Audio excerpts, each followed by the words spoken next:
നോക്കാതെ അവനവനെ തന്നെ നോക്കി ജീവിച്ചാൽ അതിലും വലിയ മോട്ടിവേഷൻ മറ്റൊന്നില്ല. നല്ലൊരു ശുഭദിനം ആശംസിക്കുന്നു.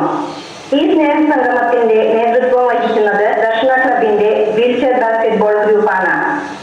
നമ്മുടെ ഗൂഗിൾ മീറ്റിലേക്ക് എത്തിച്ചേർന്നിരിക്കുന്ന എല്ലാ വിശിഷ്ട വ്യക്തികളെയും എന്റെ പ്രിയ സുഹൃത്തുക്കളെയും സ്വാഗതം ചെയ്യുന്നു. പ്രാർത്ഥനാ ഗാനം ആലപിക്കുന്നതിനായി Kumari Bindu Devasi Google Meet on സ്ക്രീനിലേക്ക് ഞാൻ ക്ഷണിക്കുന്നു. ശബ്ദം കേൾക്കുന്നുണ്ടോ? സീമ ക്ലിയർ ആണോ? ക്ലിയർ ആയിട്ട് പറഞ്ഞോളൂ, പാടിക്കോളൂ.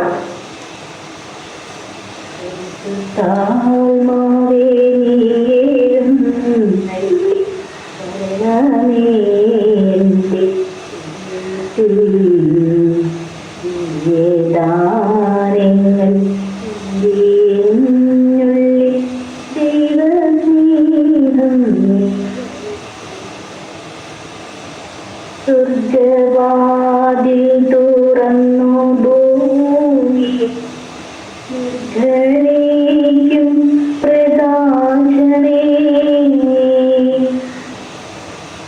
സ്വർഗവാതിൽ തുറന്നു ഘനേക്കും പ്രകാശമേ.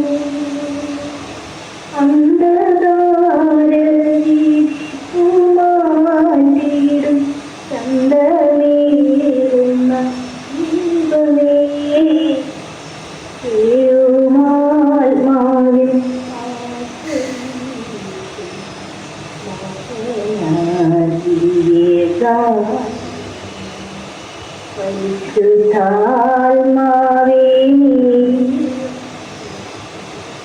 വരണമേ എൻ്റെ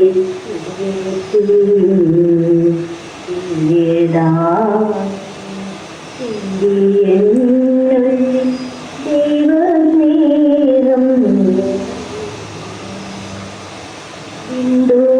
പിന്തുണങ്ങിവാൻ കണ്ടവിൻ തടാകമേ. പിന്തുണങ്ങി വരണ്ടമാ കണ്ടവിൻ മന്ദമായി വന്നു വീശിയാനന്ദം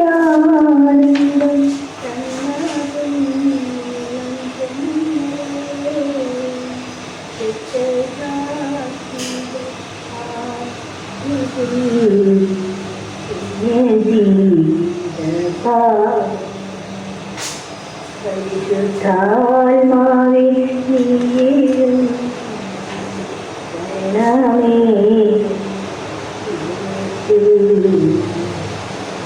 നീയും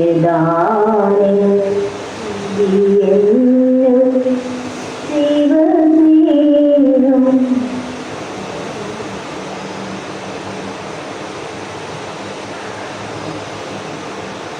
വളരെ മനോഹരമായി പ്രാർത്ഥനാ ഗാനം ആലപിച്ച ബിന്ദു ചേച്ചിക്ക് ഒരുപാട് നന്ദി. താങ്ക് യു ബിന്ദു ചേച്ചി.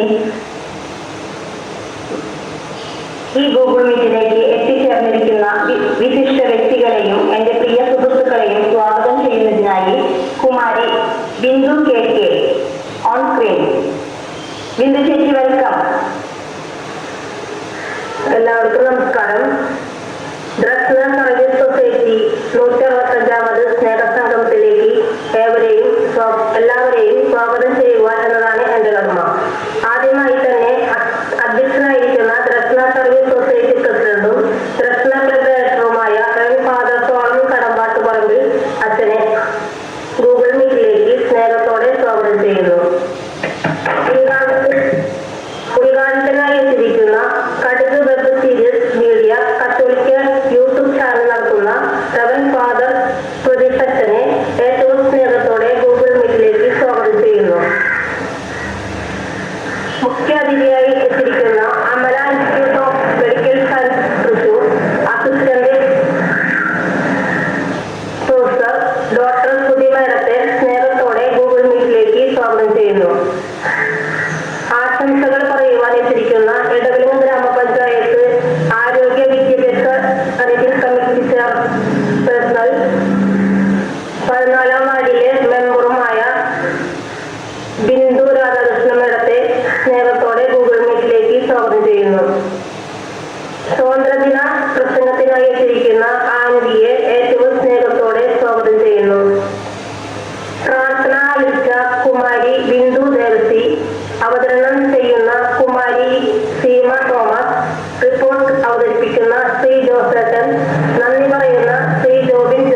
ബിന്ദു ചേച്ചി. ദർശന ക്ലബ് എന്താണെന്നും അതിന്റെ പ്രവർത്തനങ്ങൾ എന്താണെന്നും പരിചയപ്പെടുത്തുന്നതിനും റിപ്പോർട്ട് വായിച്ചു കേൾപ്പിക്കുന്നതിനുമായി ശ്രീ ജോസേട്ടൻ കൊരട്ടിയെ ഏറ്റവും സ്നേഹത്തോടെ സ്ക്രീനിലേക്ക് ക്ഷണിക്കുന്നു.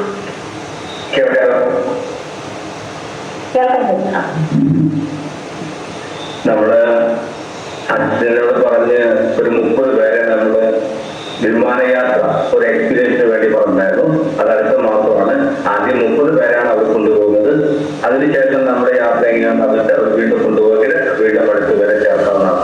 ഇപ്പോ പോകാവുന്ന എല്ലാവരും റെഡി ആയിട്ടുണ്ട്. 2018 ഡിസംബർ 10 ദർശന ക്ലബ് തൃശ്ശൂരിൽ ആരംഭം കുറിച്ചു. തുടർന്ന് 4 വർഷങ്ങൾക്ക് ശേഷം 2022 ജനുവരി 19 ദർശന ക്ലബ് ദർശന സർവീസ് സൊസൈറ്റി എന്ന പേരിൽ രജിസ്റ്റർ ചെയ്യപ്പെടുകയുണ്ടായി. ദർശന ക്ലബ് ദർശന സർവീസ് സൊസൈറ്റിയുടെ ഒരു യൂണിറ്റായി പ്രവർത്തിച്ചു വരുന്നു. 2024 ജനുവരി 19 ദർശന ക്ലബ് രജിസ്റ്റർ ചെയ്യപ്പെട്ടു. ദർശന സർവീസ് സൊസൈറ്റി ഇന്ത്യ മുഴുവൻ മുഖ്യമായും ഭിന്നശേഷിക്കാരെ സർവോന്മുഖ പുരോഗതിക്ക് വേണ്ടിയും മറ്റ് പാർശ്വവൽക്കരിക്കപ്പെട്ടവരും അവഗണിക്കപ്പെട്ടവരുമായ വ്യക്തികളുടെ ക്ഷേമപ്രവർത്തനത്തിന് വേണ്ടിയും പ്രവർത്തിച്ചുകൊണ്ടിരിക്കുന്നു. ക്രിക്കറ്റിന് വേണ്ടി കാഴ്ചപ്പണികളുടെ 3 ടീമുകൾ, പൂർണ്ണ കാഴ്ചപ്പണികളുടെ 2 ഫുട്ബോൾ ടീം, ഭാഗിക കാഴ്ചപ്പണികളുടെ 2 ഫുട്ബോൾ ടീം പ്രവർത്തിച്ചു വരുന്നു. കാഴ്ചപ്പെടുന്നത് ശിങ്കാരിമേള ടീം, ഓർക്കസ്ട്ര ടീം, അവിടെ തന്നെ ട്യൂഷൻ ടീം, നാടൻ പാട്ട് എന്നിവ എടുത്തു പറയത്തക്ക ശ്രദ്ധേയമായ പ്രോഗ്രാമുകളാണ്. കൂടാതെ കാഴ്ചപ്പെടുന്നതിന് വേണ്ടിയുള്ള ചെസ്സും ഡ്രാമ ടീമും പ്രവർത്തിച്ചു വരുന്നു. ദർശന സ്വിമ്മിംഗ് ടീം കാഴ്ചപ്പെടുന്നവർക്കും ചലന പരിമിതർക്കും ഉയരം കുറവുള്ളവർക്കും സ്ത്രീ പുരുഷ ഭേദമന്യേ നീന്തൽ പരിശീലനം നൽകുകയും ജില്ലാ, സംസ്ഥാന, ദേശീയ തലങ്ങളിലേക്ക് മത്സരങ്ങൾക്കായി പ്രാപ്തരാക്കുകയും ചെയ്യുന്നു. ദർശന വീൽചെയർ ബാസ്കറ്റ്ബോൾ ടീം ചലന പരിമിതർക്ക് വേണ്ടി വീൽചെയർ ഉപയോഗിച്ചുകൊണ്ട് സ്ത്രീ പുരുഷ ഭേദമന്യേ ബാസ്കറ്റ്ബോൾ പരിശീലിപ്പിക്കുകയും സംസ്ഥാന, ദേശീയ തലങ്ങളിലേക്ക് സജ്ജരാക്കുകയും ചെയ്യുന്നു. ഗ്ലോറിയ ഗ്രൂപ്പ് ചലന പരിമിതർക്കും പാട്ടുകൾ പാടുന്നതിനും മാനസികമില്ലാത്തതിനും ബുദ്ധിമുട്ടിയുള്ള കാര്യങ്ങൾ ഈ ഗ്രൂപ്പിലൂടെ നടത്തി വരുന്നു. മത്സരത്തിൽ പങ്കെടുക്കുന്ന വിജയങ്ങൾക്ക് ക്യാഷ് പ്രൈസ് നൽകി വരുന്നു. തിരുഹൃദയ ഗ്രൂപ്പ് ചലന പരിമിതർക്കും കിടപ്പുരോഗികൾക്കും പ്രാർത്ഥനയുടെ അവസരം നൽകുന്ന ഗ്രൂപ്പാണ്. പ്രാർത്ഥനയോടൊപ്പം തന്നെ പരസ്പരം വേദനകൾ പങ്കുവയ്ക്കുവാനും സാമ്പത്തികമായി പിന്നോക്കം നിൽക്കുന്നവരെ സഹായിക്കുകയും ചെയ്യുന്ന ഗ്രൂപ്പാണ്. ദർശന ലിറ്റിൽ ബ്രദർ ഗ്രൂപ്പ് ഉയരകുന്നവർക്ക് വേണ്ടിയുള്ള ഗ്രൂപ്പാണിത്. ഇതിലൂടെ അവരുടെ മാനസിക, ശാരീരിക വേദനകൾ പരസ്പരം പങ്കുവയ്ക്കുവാനും കലാകായിക വിദ്യാഭ്യാസ മേഖലയിൽ ശ്രദ്ധ പതിപ്പിക്കുന്നതിന് വേണ്ടിയുള്ള ഗ്രൂപ്പാണ്. മാർഗദർശന്റെ കൂട്ടായ്മ ദർശന ക്ലബിന്റെ ചാനലിലൂടെ മാർഗദർശന അഭിമുഖത്തിൽ പങ്കെടുത്ത വ്യക്തിയുടെ കൂട്ടായ്മയാണ്. ഈ അഭിമുഖത്തിൽ കാഴ്ച പരിമിതരും ചലന പരിമിതരും ഉയരമുള്ളവരുമായിട്ടുള്ള 435 വ്യക്തികൾ പങ്കെടുക്കുകയുണ്ടായി. അവർ ലേഡി ഓഫ് സറസ് വിധവകളായി വീട്ടിൽ കഴിഞ്ഞ വ്യക്തിയുടെ കൂട്ടായ്മയാണ് വ്യാകുല മാതാവിന്റെ കൂട്ടായ്മ. ഈ കൂട്ടായ്മയിലൂടെ അവരുടെ മാനസിക, ശാരീരിക പങ്കുവയ്ക്കുവാൻ പ്രാർത്ഥനയിലൂടെ ദൈവാനുഗ്രഹം പ്രാപിക്കുന്നതിനും ധൈര്യം സംഭരിക്കുന്നതിനും പ്രവർത്തിച്ചു വരുന്നു. അതുപോലെ തന്നെ സാമ്പത്തികമായി പിന്നോക്കം നിൽക്കുന്ന വ്യക്തികൾക്കും അവരുടെ മക്കൾക്കും വിദ്യാഭ്യാസത്തിന് വേണ്ട സാമ്പത്തിക സഹായം നൽകുന്നതിനും ഈ ഗ്രൂപ്പിലുള്ളവർ തയ്യാറാകുന്നു. കേന്ദ്ര ഗ്രൂപ്പ് മക്കളില്ലാത്ത ദമ്പതികളുടെ കൂട്ടായ്മയാണ്. ഏതെങ്കിലും വിഷമം മൂലം വേദന അനുഭവിക്കുകയും തിരസ്കരണം നേടുകയും ചെയ്യുന്ന ദമ്പതികൾക്ക് ഒരുമിച്ച് പരസ്പരം വിഷമതകൾ പങ്കുവയ്ക്കുവാനും സാമൂഹ്യ പ്രവർത്തനങ്ങളിലെ കർമ്മനിരതരാകാനും ഈ ഗ്രൂപ്പിലുള്ളവർ തയ്യാറാകുന്നു. ദർശന യൂട്യൂബ് ചാനൽ 2000 ദർശന ക്ലബ് യൂട്യൂബ് ചാനൽ ഭിന്നശേഷിക്കാരുടെ അഭിമാനമായി ചാനലായി മാറിക്കഴിഞ്ഞിരിക്കുന്നു. 8500 സബ്സ്ക്രൈബേഴ്സിലുണ്ട്. ദർശന ക്ലബിന്റെ യൂട്യൂബ് ചാനലിലൂടെ ഭിന്നശേഷിക്കാരുടെ കലാവാസനകൾ പ്രകടമാക്കുന്നതിനും കനവെന്ന പ്രോഗ്രാം, ആത്മീയമായി ഉന്നമനത്തിനുള്ള ക്ലാസുകൾ, സമകാലിക വാർത്തകൾ, സ്നേഹസംഗമം തുടങ്ങി നിരവധിയായ പ്രവർത്തനങ്ങൾ യൂട്യൂബ് ചാനലിലൂടെ നടത്തി വരുന്നു. ഇരിങ്ങാലക്കുട ക്രൈസ്റ്റ് കോളേജിൽ വെച്ച് എല്ലാ വിഭാഗത്തിൽപ്പെട്ടവർക്ക് വടംവലി മത്സരവും പഞ്ചകുസ്തി മത്സരവും നടത്തി വരുന്നു.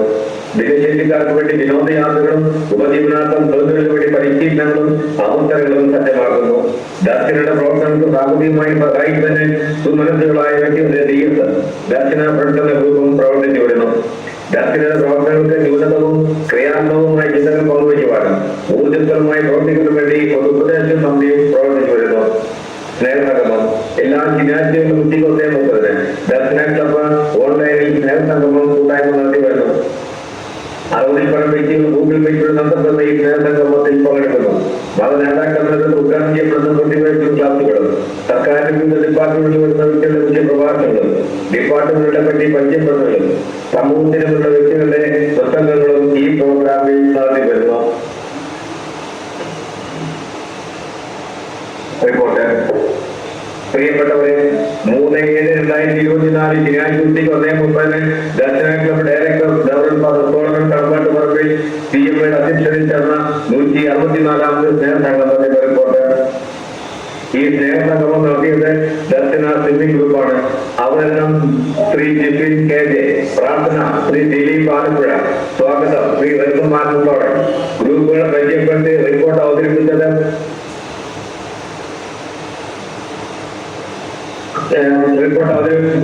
KJ ജോസ് കോഴി റിപ്പോർട്ട് പാസാക്കി. തുടർന്ന് കോട്ടപ്പുറം വയനാട്ടിലും തിരുവനാടും വീടുകളും കുറ്റവരെയും പുറയവരെയും വസ്തുവകൾ നഷ്ടപ്പെട്ടവരെയും ഓർത്ത് സംസാരിച്ചു. 2 മിനിറ്റ് മൗന പ്രാർത്ഥന നടത്തി. അധ്യക്ഷന്റെ വാക്കുകൾ.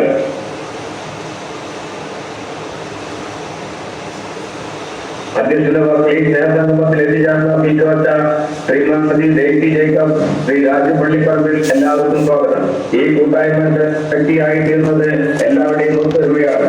വയനാട്ടിൽ എല്ലാം നഷ്ടപ്പെട്ടവർക്ക് വേണ്ടി പ്രാർത്ഥിച്ചുകൊണ്ട് എല്ലാവർക്കും ആശംസകൾ നേരുന്നു.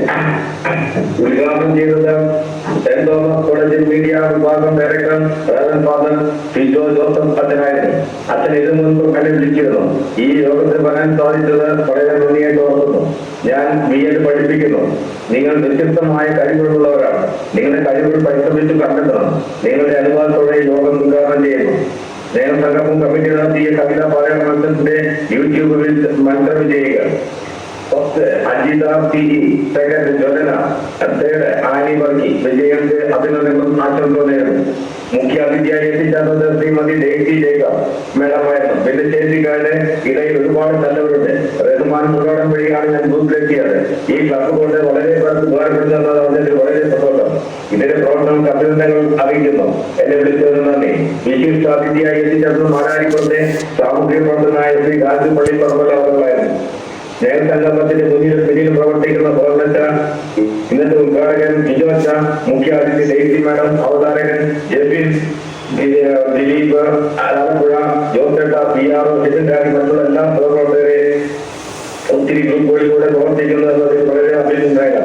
മരിക്കാത്ത ഓർമ്മകൾ, ഭിന്നശേഷിക്കാരുടെ കൂട്ടായ്മ, സമസ്ത മേഖലകളിൽ അച്ഛന്റെ കൈവെപ്പ് ചാർത്തിയിരിക്കുന്നു. ഓർമ്മന്റെ സംസാരവും പ്രവൃത്തിയും മഹത്തരമാണ്. എല്ലാവർക്കും ആശംസകളായിരുന്നു. ഈ ആഴ്ച ഗ്രൂപ്പിലെ അനിന്റെ ഓർമ്മ വേണ്ടി ജന്മദിനം ആഘോഷിച്ചു. അവരുടെ ഇന്നത്തെ സാഹചര്യം വിളിച്ചു. അവർ നന്ദി പറഞ്ഞു. യോഗസ്ഥാനം നന്ദി പറഞ്ഞത് കുമാരി പിന്നീട് യോഗം അവസാനിച്ചു. റിപ്പോർട്ട് അംഗീകാരത്തിനായി സമർപ്പിക്കുന്നു. വളരെ വ്യക്തമായ റിപ്പോർട്ട് വായിച്ചു കേൾപ്പിച്ച ജോസേറ്റിന് ഹൃദയം നിറഞ്ഞ നന്ദി. താങ്ക് യു ജോസേട്ട. നമ്മുടെ അച്ഛൻ ഒരു മരണാവശ്യത്തിന് പോകേണ്ടി വന്നതിനാൽ അച്ഛന്റെ അനുമതിയോടെ ഇന്നത്തെ സ്നേഹസംഗമത്തിന്റെ അധ്യക്ഷയായി എത്തിച്ചേർന്നിരിക്കുന്നത് Darshana club secretary Kumari Sini K. Sebastian മേഡത്തെ അധ്യക്ഷ പ്രസംഗത്തിനായി ക്ഷണിക്കുന്നു. സിനി K. സെബാസ്റ്റ്യൻ.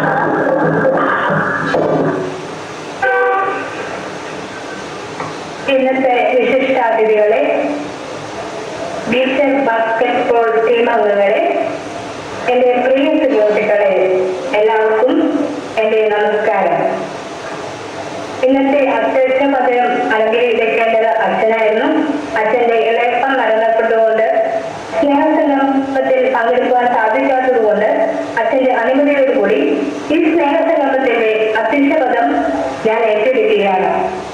ഇന്ന് എത്തിച്ചേർന്ന എല്ലാ വിശിഷ്ടാതിഥികൾക്കും ദർശനയുടെ പേരിൽ ഒരിക്കൽ കൂടി സ്വാഗതവും നന്ദിയും രേഖപ്പെടുത്തുന്നു.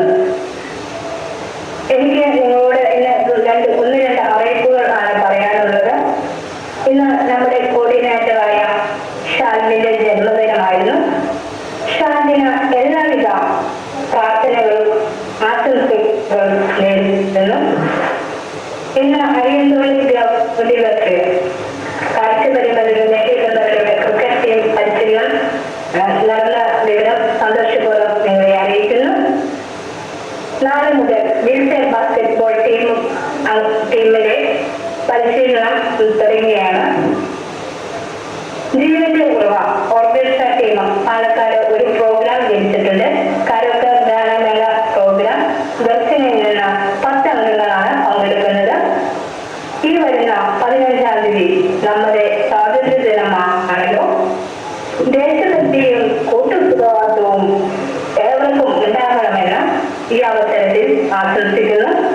ഒരിക്കൽ കൂടി സ്നേഹ സംഗമത്തിന്റെ ആശംസകളും നേരുന്നു. നന്ദി, നമസ്കാരം.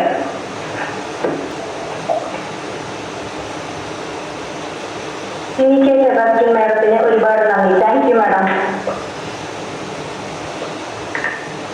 ഈ സ്നേഹസംഗമം വളരെ സന്തോഷത്തോടെ ഉദ്ഘാടനം ചെയ്യുവാൻ എത്തിച്ചേർന്നിരിക്കുന്ന സദൃഢ വെബ് സീരീസ് മീഡിയ കത്തോലിക്ക YouTube channel saint Antony's church north Karamukku rev father Pratheesh അച്ഛനെ ഏറ്റവും സ്നേഹാദരങ്ങളോടെ ഈ ഗൂഗിൾ മീറ്റിലേക്ക് ഓൺ സ്ക്രീനിലേക്ക് ഞാൻ ക്ഷണിക്കുന്നു. വെൽക്കം അച്ഛ. Thank you.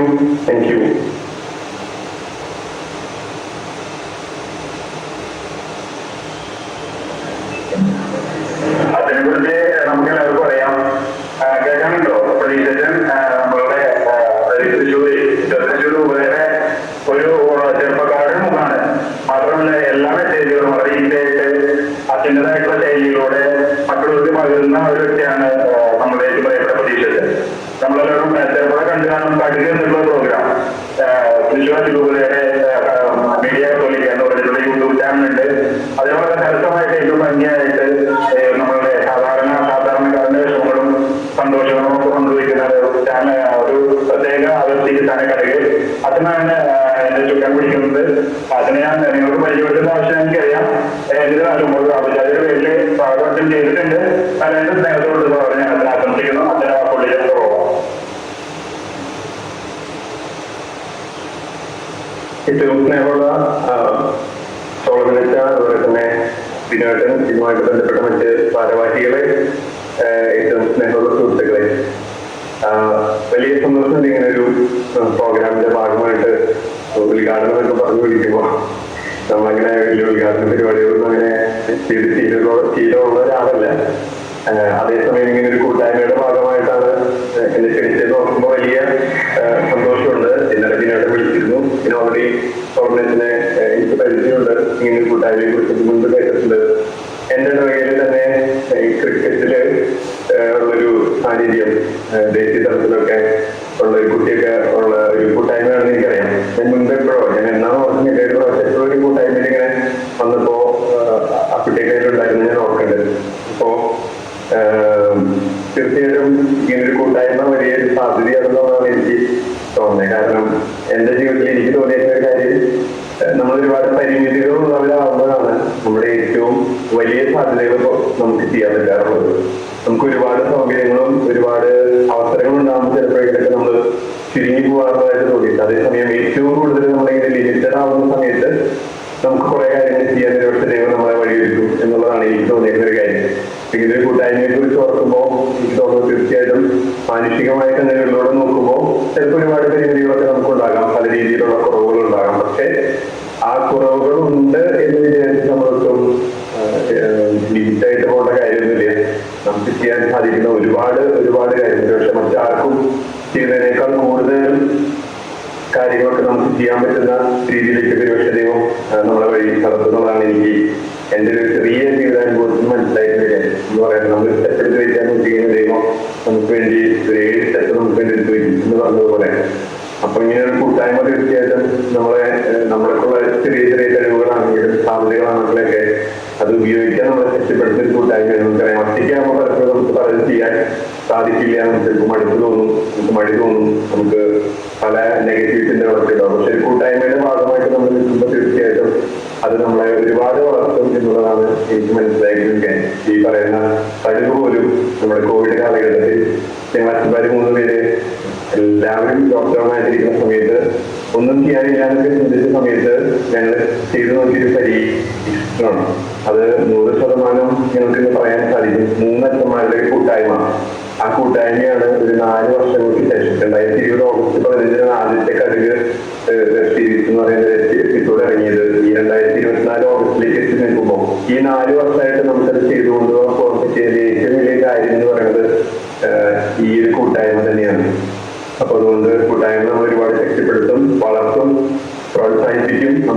സാധ്യതകളും ഏറ്റവും ഒക്കെ നമുക്ക് കൊണ്ടുവരും. അതുകൊണ്ട് ഇങ്ങനെ ഒരു അവസരത്തിൽ എനിക്ക് നിങ്ങളോട് പറയാനുള്ളത്, നമ്മുടെ പരിമിതികളാണ് നമ്മുടെ ഏറ്റവും വലിയ സാധ്യത, നമ്മുടെ കൂട്ടായ്മയാണ് നമ്മുടെ ഏറ്റവും വലിയ ശക്തി. അതുകൊണ്ട് ഇത് വലിയ തിയറി ആയിട്ടോ ആശയമായിട്ടോ എന്നല്ല പറയണേ, എനിക്ക് തോന്നിയേക്കണ എന്റെ ജീവിതത്തില് ഞാൻ ഓർത്തു വെക്കുന്ന ഒരു കാര്യമാണ്. അത് തന്നെയാണ് എനിക്ക് നിങ്ങളോട് പറയാനുള്ളത്. നിങ്ങളുടെ സാധ്യതകൾ ഉപയോഗപ്പെടുത്തുക, കൂട്ടായ്മയെ ശക്തിപ്പെടുത്തുക, അതിലൂടെ ഒരുപാട് പുതിയ ലോകങ്ങൾ കെട്ടിപ്പടുക്കാനായിട്ട് ഈ ഒരു കൂട്ടായ്മയ്ക്ക് സാധിക്കട്ടെ എന്ന് ഒത്തിരി സ്നേഹത്തോടെ ആശംസിക്കുന്നു, പ്രാർത്ഥിക്കുന്നു. എല്ലാ ദൈവാനുഗ്രഹങ്ങളും നേരുന്നു. ഇന്നത്തെ ഒരു ദിവസം ഇങ്ങനെ ഒരു കൂട്ടായ്മയിലേക്ക് എന്നെയും ക്ഷണിച്ചതിന് ഇതുമായി ബന്ധപ്പെട്ട എല്ലാ ഭാരവാഹികളോടും ഗവൺമെന്റിനോടും ദിനവേദനന്റെ ഏറ്റവും അടുത്ത സുഹൃത്താണ് നടത്തുന്നത്. ഞാനുണ്ടായിരുന്ന പ്രൊഫഷനായിരുന്ന സമയത്ത് എന്റെ വലങ്കൈയായിട്ട് കൂടെ ഉണ്ടായിരുന്ന കൈക്കാരനാണ് നിങ്ങളുടെ ഇത്തിരി തിരക്കുള്ള ഒരു ദിവസമായിരുന്നു. തിരക്കൊന്നല്ല, 17 മാസം ലൈഫിന്റെ കോളേജിന്റെ ഒരു പ്രോഗ്രാമിന്റെ ആൾക്കാരെ മനസ്സിലേക്ക് കയറ്റി പോകാനുള്ള തിരക്കിലാണെങ്കിലും ബിനുവേട്ടന്റെ സ്നേഹം നിർത്തുന്നതിന് എനിക്ക് വഴങ്ങേണ്ടി വന്നു. അതൊരു സന്തോഷത്തോടുകൂടിയാണ് ഞാൻ പറയണത്. ബിനുവേട്ടനത്തെ അടുത്ത ഒരു ആത്മസുഹൃത്താണ്. അതുമായി ബന്ധപ്പെട്ട് എന്നെ വിളിച്ചതിനും ഈ കൂട്ടായ്മയുടെ ഭാഗമാക്കിയതൊക്കെ നന്ദി പറയുന്നു. ഇനിയും ഒരുപാട് സാധ്യതകളിലേക്ക് വളരാൻ ഈ ഒരു കൂട്ടായ്മയ്ക്ക് സാധിക്കട്ടെ എന്ന് ആശംസിച്ചുകൊണ്ടും പ്രാർത്ഥിച്ചുകൊണ്ടും നിങ്ങളുടെ എല്ലാവരുടെയും അനുവാദത്തോടുകൂടെ മറ്റേ കൂട്ടായ്മ ഈ ഒരു സൗഹൃദ കൂട്ടായ്മ ഉദ്ഘാടനം ചെയ്തത് പ്രഖ്യാപിച്ചുകൊണ്ട് നിർത്തുന്നു. Thank you so much. ഉദ്ഘാടന കർമ്മം വളരെ മനോഹരമായി നിർവഹിച്ച പ്രതീക്ഷത്തിന് ഹൃദയം നിറഞ്ഞ നന്ദി അറിയിക്കുന്നു. താങ്ക് യു അച്ഛ.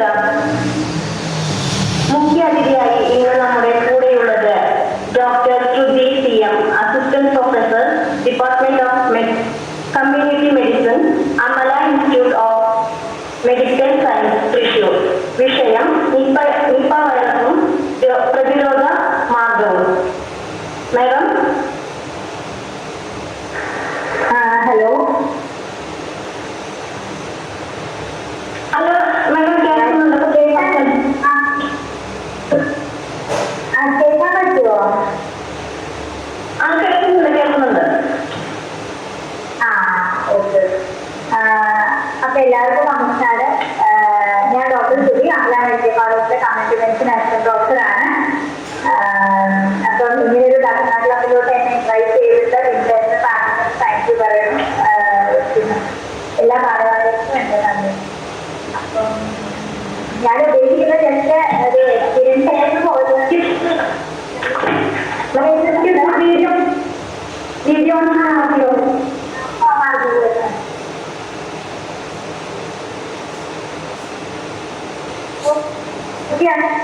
ആണോ?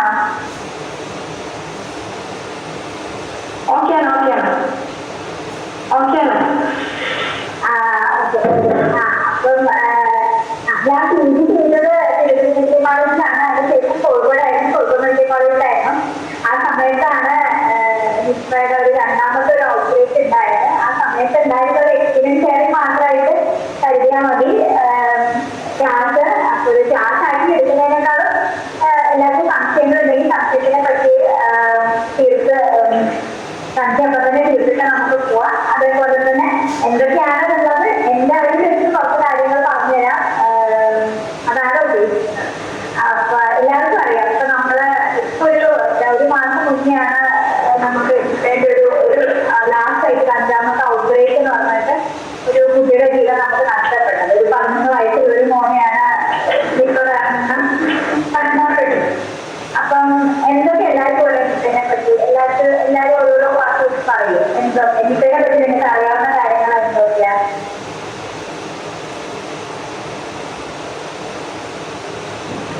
നിപ്പ പകരുന്നത് പഴങ്ങളിലൂടെയാണെന്ന് പറഞ്ഞിട്ടുണ്ട്.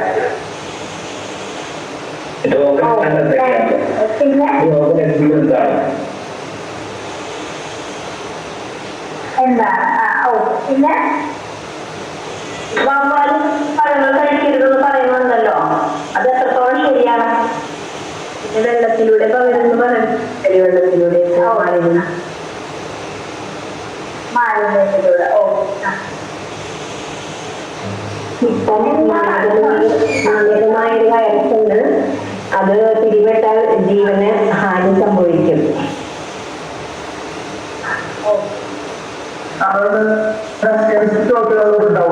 പിന്നെ എന്തെങ്കിലും പറയാൻ ഹലോ കേട്ടോ? ഇപ്പൊ നമ്മുടെ വീട്ടിലുണ്ടാകുന്ന ഒരു കുല പഴമാണെങ്കിൽ ആ പഴത്തിന് ഒരു പഴം വവ്വാൽ കടിച്ചാൽ ആ കുല പഴം ഫുള്ളായിട്ട് നിപ്പ വൈറസ് ഉണ്ടാകുമോ? ഓക്കെ, ഞാൻ എല്ലാ ഡൗട്ടും കേട്ടിട്ട് എല്ലാവരും കൂടെ ഒരുമിച്ച് ഡൗട്ട് ക്ലിയർ ചെയ്ത് തരാം. ഞാൻ അത് എന്തൊക്കെയാണ് ഡൗട്ട് അനുസരിച്ച് ക്ലാസ് പറയാൻ വേണ്ടിയിട്ടായിരുന്നു അതാണ് ചോദിച്ചത്. സാറിന്റെ ഡൗട്ട് ഞാൻ ഒരു ഡൗട്ട് ഞാൻ ക്ലിയർ ചെയ്ത് തരാം. ഹലോ ഹലോ ഡോക്ടർ കേൾക്കാമോ? കേൾക്കാമോ? കേൾക്കാമോ? നമ്മളിപ്പോ കരണ്ട് പഴമാണെന്നും നമ്മുടെ മരുന്ന് പറിച്ചെടുക്കുന്നു. ഇതിപ്പോ നമുക്ക് അറിയില്ലല്ലോ അവന്റെ പക്ഷിയൊക്കെ അത് ടച്ച് ചെയ്തിട്ടുണ്ടോ എന്ന് നമുക്ക് അറിയില്ലല്ലോ. അപ്പൊ നമുക്ക് അതിനെന്താ ഒരു മുൻകരുതല്, ഒരു പ്രതിവിധി?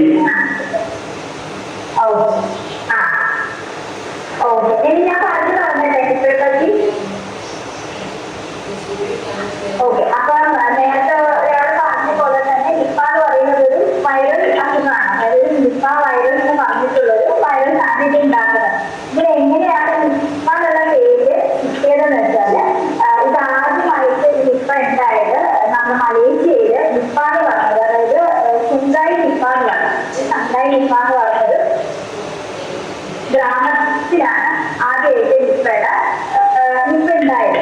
അതുണ്ടായത് എങ്ങനെയാണെന്ന് വെച്ചാൽ നമ്മള് അതൊരു പന്നി ഫാമിലാണ് ആദ്യമായിട്ട് കുറെ പന്നികൾ കൂട്ടമായിട്ട് ഒരു 100-150 പന്നികൾ കൂട്ടമായിട്ട് ചത്തുണ്ട്.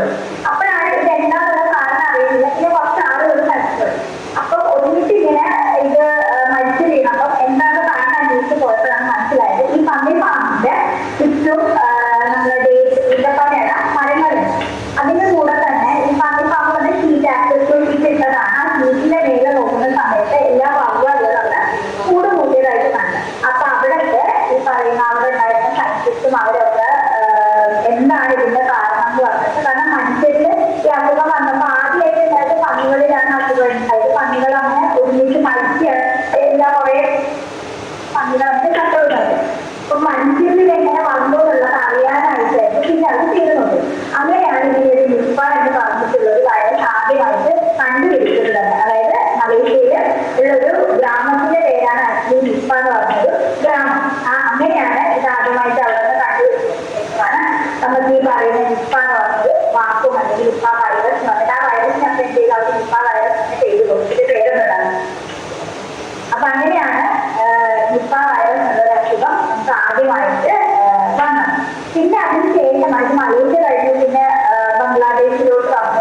പിന്നെ വന്നതാണ് കേരളത്തിൽ ആദ്യമായിട്ട് 2009-99 ശേഷം പിന്നെ വന്നത് 2001. അങ്ങനെയാണ് ഇന്ത്യയിലോട്ട് വന്നത്.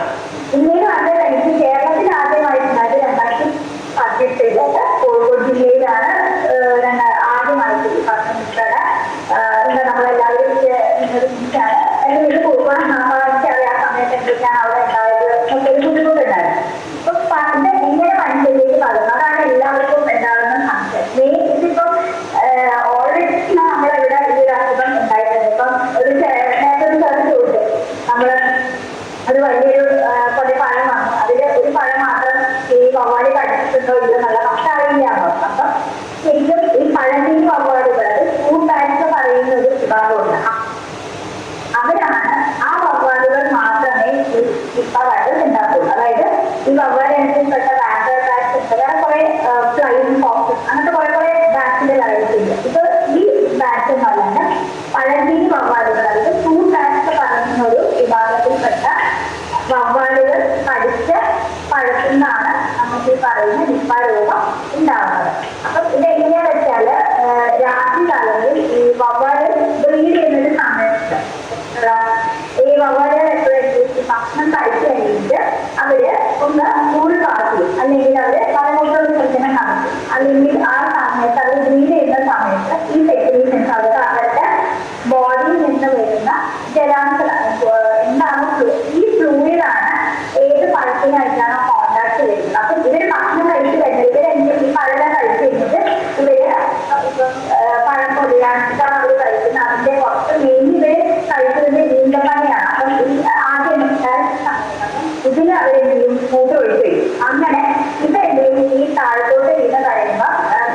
ഈ പഴം നമ്മൾ കഴുകാണ്ട് ഉപയോഗിക്കുക, അങ്ങനെ എന്തെങ്കിലും ചെയ്ത് കഴിഞ്ഞാൽ ഇത് നമ്മൾ കൈയായിട്ട് നമുക്ക് അതിന് കോണ്ടാക്ട് വരുന്നു, മുഖത്ത് നമ്മളത് കോണ്ടാക്ട് വരുന്നതാണ് മനുഷ്യരിലേക്ക് ഈ അസുഖം വരുന്നത്. അപ്പം ആദ്യത്തെ ഔട്ട്ബ്രേക്ക് ഉണ്ടായത് എങ്ങനെയാണെന്ന് വെച്ചാൽ ഇപ്പം നമ്മൾ മനുഷ്യനും കാടുമായിട്ട് പണ്ട് കോണ്ടാക്ട് ഉണ്ടായിരുന്നു. പക്ഷെ ഇതിനൊക്കെ കുറച്ച് കുറഞ്ഞു വരുന്നു. പിന്നെ ഒരു ന്യൂജൻ പിള്ളേരെന്ന് പറയുന്ന ആ കുട്ടികളൊക്കെ നമ്മളായാൽ തന്നെ നമ്മൾ കാടിലോട്ടേക്ക് ആൾക്കാർ കയറി പോകുന്നതും ട്രക്കിങ്ങിൽ പോകുന്നു, അങ്ങനത്തെ കുറേ എക്സ്പ്ലോർ എല്ലാം എക്സ്പ്ലോർ ചെയ്യുന്നതാണ് ഇങ്ങോട്ടേക്കും എത്രപ്പെടുത്ത് പോവാം. അപ്പൊ ഈ എക്സ്പ്ലോർ ചെയ്യുന്ന സമയത്ത് നമ്മൾ എത്രത്തോളമാണ് അവർ ജീവിക്കുന്ന അവരുടെ നോർമൽ ഹാബിറ്റേഷൻ, ആ ഹാബിറ്റേഷനാണ് നമ്മൾ പോയിട്ട് നശിപ്പിക്കാൻ നോക്കുന്നത്. അപ്പൊ ഇവരെങ്ങനെയെങ്കിലും ഇവർക്ക് പേര് വരുന്ന സമയത്ത് ഇവര് ജീവിക്കുന്നവർ ഇത് ആക്രമിക്കാൻ വരുമ്പോ ഇവരെ ഇവരെ രക്ഷിക്കാൻ നോക്കുന്ന ഒരു മാർഗമാണ് ഇവര് നമ്മളെ നേട്ടോട്ട് അല്ലെങ്കിൽ എവിടെയെങ്കിലും ഇവരെ മലമപ്രവേശനം നടത്തിയിട്ടാണ് ഇത് രക്ഷപ്പെടാൻ നോക്കുന്നത്. അപ്പൊ ഇത് എവിടെയെങ്കിലും ഇപ്പൊ പെട്ടെന്ന് നമുക്ക് അമ്പലത്തിന്റെ അവിടെയൊക്കെ ആൾക്കാരെയൊക്കെ വവ്വാലെപ്പോഴും തൂങ്ങി കിടക്കുന്നുണ്ടാണ്. ഇതിൽ എന്തെങ്കിലും രണ്ടോ മൂന്നോ വവ്വാലുകൾ എപ്പോഴും അതായത് ക്യാരി ചെയ്യുന്ന വവ്വാലുകളല്ല. അപ്പൊ ഇവരെ നമ്മൾ ഈ മഴ മുറിച്ചിലേക്ക സമയത്ത് എങ്കിലും ഇവര് രക്ഷപ്പെടാൻ വേണ്ടി നോക്കുന്നു. ഇവരെപ്പോഴും മലപ്രവേശനത്തിന് നടത്തും. അപ്പൊ അത് കോണ്ടാക്ട് ചെയ്യുന്നതാണ് നമുക്ക് അവസ്ഥ ഉണ്ടാവുന്നത്. പിന്നെ ഇതിന്റെ ഒരു ലക്ഷണങ്ങൾ അല്ലെങ്കിൽ ഇത് കണ്ടുപിടിക്കാൻ കുറച്ച് ബുദ്ധിമുട്ട്. നമ്മളിവിടെ കേരളത്തിൽ ഇതിന്റെ ആദ്യം വന്ന സമയത്ത് നമുക്ക് ടെസ്റ്റോ കാര്യങ്ങളോ ഒന്നും ഉണ്ടായിട്ടുണ്ടായില്ല. അപ്പൊ അങ്ങനെയാണ് ഇതിന്റെ മണിപ്പാട് അങ്ങനത്തെ കുറച്ച് സ്ഥലത്താണെങ്കിൽ ഇത് ടെസ്റ്റ് ചെയ്യണമെങ്കിൽ ഏറ്റവും ഹൈ പ്രൊട്ടക്ഷൻ ആയിട്ടുള്ള കുറച്ച് ലാബ് വേണം. നമ്മൾ കണ്ടിട്ടില്ല ഈ എയർപോർട്ട് ബഹിരാകാശത്തേക്കൊക്കെ പോകുന്ന ആൾക്കാർ ഇതിന് ഉടുപ്പ് കണ്ടിട്ടില്ല. ഫുൾ പ്രൊട്ടക്ഷൻ ആയിരിക്കും. അവരൊന്നും കാണത്തില്ല. ക്യാപ്പ് തലയിലൂടെ മുകളിൽ ഹെൽമെറ്റ് ഇതുപോലത്തെ സാധനങ്ങളാണ്. അങ്ങനത്തെ നെഗറ്റീവ് നമ്മളിങ്ങനെ ആ ലാബിലേക്ക് പോയി കഴിഞ്ഞാൽ നമ്മളത് ഇങ്ങനെ ആടിയിരിക്കും. അത് നമുക്ക് മെന്റൽ പ്രാക്ടീസ് നമുക്ക് സ്റ്റേബിൾ ചെയ്യാൻ പറ്റും. അപ്പം ആ ഒരു പ്രശ്നത്തിലാണ് ഈ ലാബ് ഫങ്ഷൻ ചെയ്യാൻ പറ്റുള്ളൂ. ആ ഫങ്ഷനിലാണ് ഇത്രയും മാരകമായിട്ടുള്ള ഈ വൈറസിനെ നമ്മൾ ഇതാക്കിയിട്ട് അത് നിർവീര്യമാക്കിയിട്ടാണ് പിന്നെ നമ്മൾ ടെസ്റ്റ് ചെയ്യുന്നത്. അപ്പം ഇങ്ങനെ ടെസ്റ്റ് ചെയ്തിട്ടാണ് നമ്മളുടെ പോസിറ്റീവ് ആണോ നെഗറ്റീവ് ആണോ എന്നുള്ളത് കണ്ടുപിടിക്കുക. യൂഷ്വലി ഞാൻ പിജി ചെയ്യുന്ന സമയത്ത് 2020 കോഴിക്കോട് മെഡിക്കൽ കോളേജിൽ ആദ്യം ഒരു കേസ് ഉണ്ടായിരുന്നു. ഒരു 11 വയസ്സുള്ള കുട്ടിയായിരുന്നു. ആ കുട്ടി രക്ഷാമാണ് ചെയ്തത്. അതിന്റെ ഒരു കഥ വന്നിട്ട് പറഞ്ഞാൽ ഈ കുട്ടീനെ ആദ്യമായിട്ട് പനിയായിട്ടാണ് കുട്ടീനെ ഒരു ഹോമിസ്റ്റേക്ക് വടകര ഭാഗത്ത് ഹോമിസ്റ്റേക്ക് ഒരു ഹോസ്പിറ്റലിലോട്ടൊക്കെ ആദ്യ കുട്ടീനെ പനിയായിട്ട് കൊണ്ടുവരുന്നത്. 11 വയസ്സുള്ളൊരു ഫോനാണ്. ഇഷ്ടമേ ഈ കുട്ടിയും കൂടെ പോവായിരുന്നു. അങ്ങനെ പോകുന്ന സമയത്ത് അവിടെ നിന്ന് നോക്കി അത് 2 ദിവസത്തെ മരുന്ന് കൊടുത്തു. മരുന്ന് കഴിഞ്ഞ് കുട്ടിക്ക് പനി കൂടുതൽ പിന്നെ വേറെ ഹോസ്പിറ്റലിലോട്ടേക്ക് പോയി. അവിടെ നിന്ന് നേരെ കോഴിക്കോട് മെഡിക്കൽ കോളേജിലോട്ട് വന്നു. അപ്പൊ കോഴിക്കോട് മെഡിക്കൽ കോളേജിലോട്ട് വന്ന സമയത്ത് ഈ കുട്ടി പെട്ടെന്ന് ആംബുലൻസ് ഇറക്കുന്ന സമയത്ത് ഛർദ്ദിക്കാണ് ചെയ്തത്. ഛർദ്ദിക്കാന്ന് പറയുമ്പോൾ ആ കുട്ടിയുടെ ഇപ്പൊ എന്തെങ്കിലും കൂടെ ഉണ്ടായിരുന്നു, ബാക്കി ട്രോളി കിട്ടുന്ന ആൾക്കാരുണ്ട്. ഈ സമയത്ത് എല്ലാവരും ചെയ്തിട്ടുണ്ടായിരുന്നു.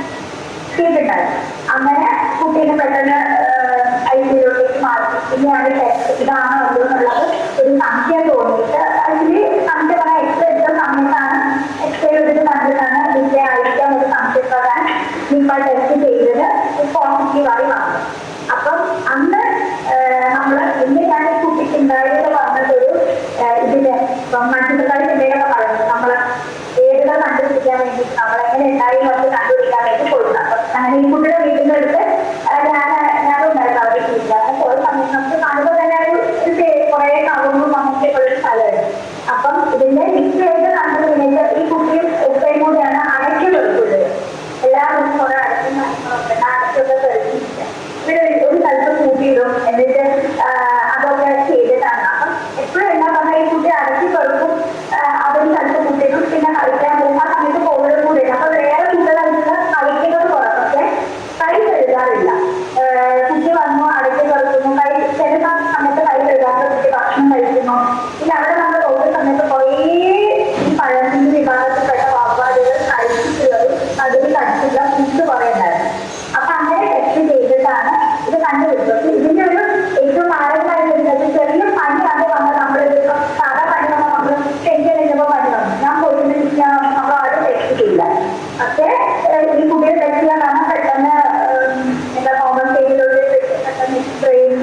എൻസെഫലൈറ്റിസ് എന്ന് പറയുന്നത് മസ്തിഷ്കജ്വരം പോലത്തെ ഇതാണ് വന്നത്. എന്നിട്ടാണ് കുട്ടിയെ നമുക്ക് രക്ഷിക്കാൻ പറ്റില്ല.